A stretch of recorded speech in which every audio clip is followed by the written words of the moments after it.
Hello and welcome to my channel Literary Gram. Today we are going to discuss MEG 5's first block, classical criticism. Classical criticism is all about of a contemporary age. Basically ये Roman times, Greek Roman times, Asian times की बारे में बात हो रही है यहाँ पे। आपको बता दूं कि ये काफ़ी ज़्यादा लेंथी टॉपिक नहीं है, हम लोगों ने इसे बीए में भी स्टडी किया है, तो ये काफ़ी ज़्यादा इजी होने वाला है। हम लोग फ़िलॉसफी के बारे में ऑलरेडी जानते हैं, सोक्रेट्स, प्लाटो, एरिस्टोटल, अलेक्जेंडर, इन सब के बारे में हम जानते हैं, but still to start from the scrap I am starting this video from Socrates. Basically जो क्लासिकल क्रिटिसिज्म है, सोक्रेट्स, प्लाटो, एरिस्टोटल, ये सब वेस्टर्न वर्ल्ड का पार्ट है। वेस्टर्न वर्ल्ड में इन सब की शुरुआत हुई थी। एशियन ग्रीक जो था वहाँ पे तो सबसे पहले सोक्रेट्स थे जो कि एक एथेनियन फ़िलासफ़र थे, उनके स्टूडेंट प्लाटो थे जो कि अनदर एथेनियन फ़िलासफ़र थे, और फिर प्लाटो के स्टूडेंट एरिस्टोटल थे। तो बेसिकली हमें इस ब्लॉक में प्लाटो और एरिस्टोटल के बारे में ही पढ़ना है। सबसे पहले हम प्लाटो की स्टडी को पढ़ेंगे। Plato is an Athenian philosopher. उन्होंने प्लाटोनिज़म की शुरुआत की थी। उन्हें एनिमी ऑफ आर्ट भी कहा जाता है।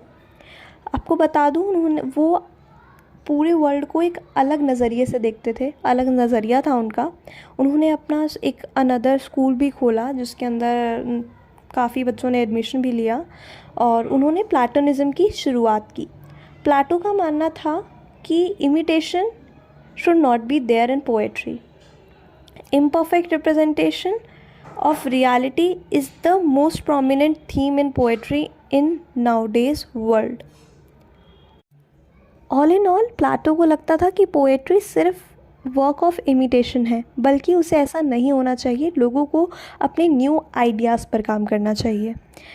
तो जो उस टाइम के मोस्ट फेमस पोएट्स थे, होमर, तो प्लाटो बेसिकली उनसे चिढ़ते थे या फिर उनके काफ़ी ज़्यादा बड़े क्रिटिक थे। वहीं प्लाटो ये भी चाहते थे कि थिएटर ना हो। थिएटर इज़ व्हाट, कि वो राइटर की इमेजिनेशन को शो कर रहा है and they are giving no space to think कि ऑडियंस क्या थिंक कर सकती है। लाइक ऑडियंस के लिए कोई ओपननेस नहीं है, प्लाटो का ये मानना था।